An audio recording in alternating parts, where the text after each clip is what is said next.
Well, he's not much, but at least I didn't get skunked. Hey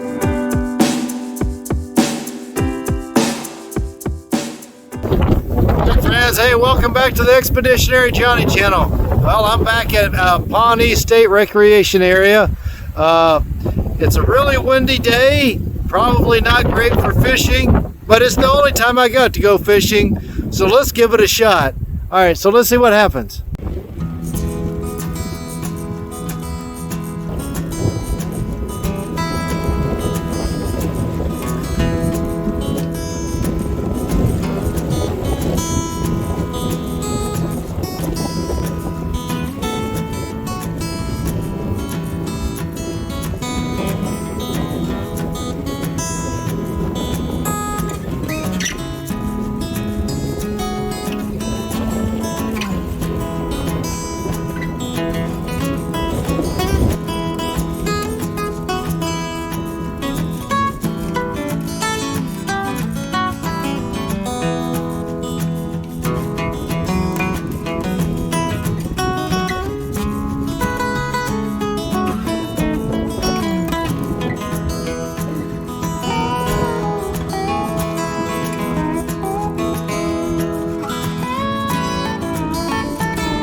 Well, he's not much, but at least I didn't get skunked.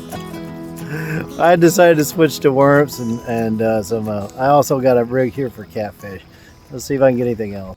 Well, I got a little tiny something on there. See him wiggling around? Well, let's bring him in. I'm sure it's another tiny one. Ooh, we're killing them today. But who can argue with a sunset like this? Not too shabby. Okay, well, the sun's getting down low, so it's probably time to go ahead and wrap up this video. So not a lot of action, but still having fun getting out here. I'll probably hang out for a bit. Hopefully I'll get a catfish or something like that. If I do, I'll let you know. Talk to you on the next one.